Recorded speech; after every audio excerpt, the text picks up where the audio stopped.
আল্লাহ সুবহানাহু ওয়া তাআলা সেই কাফের মা বাবা সম্পর্কে বলেন, ওয়াসাহিবহুমা ফিদ দুনিয়া মারুফা, তাদের সাথে তোমরা সৎ ব্যবহার করো, ভালো ব্যবহার করো, উত্তম আচরণ করো। এখন তো কাফের না, মুসলমানের সন্তান পিতামাতার সাথে ভালো ব্যবহার করে না। ও মুসলমানের সন্তান, তুমি যদি পিতামাতার সাথে ভালো ব্যবহার না করো, এটা তোমার জাহান্নামের কারণ।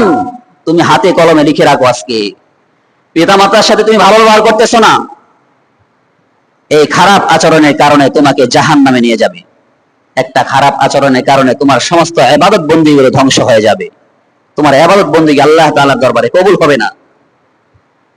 তো আল্লাহ তাআলা বলেন, ওয়াসাহিবহুমা ফিদ দুনিয়া মারুফা, তোমরা পিতামাতার সাথে ভালো ব্যবহার করবা, উত্তম আচরণ করবা, সৎ ব্যবহার করবা।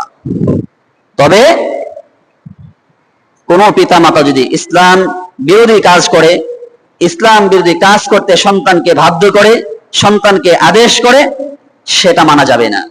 আল্লাহ নবী সাল্লাল্লাহু আলাইহি ওয়াসাল্লাম বলেন, লা তাআতা লিমাখলুকিন ফি মাসিয়াতিন খালিক, খালিককে অসন্তুষ্ট করে মাখলুকের পূজা করা যাবে না, মাখলুককে সন্তুষ্ট করা যাবে না।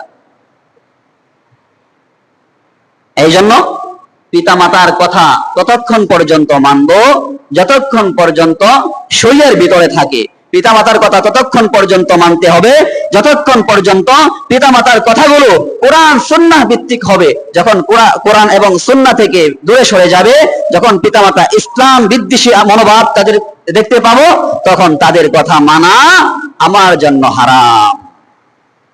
এই আয়াতে কারিমা 2 নম্বর শিক্ষা হলো, ফালা তাকুল লাহুমা উফ, পিতামাতা উফ শব্দ করবে, এতটুকু পরিমাণ তাদেরকে কষ্ট দেওয়া যাবে না।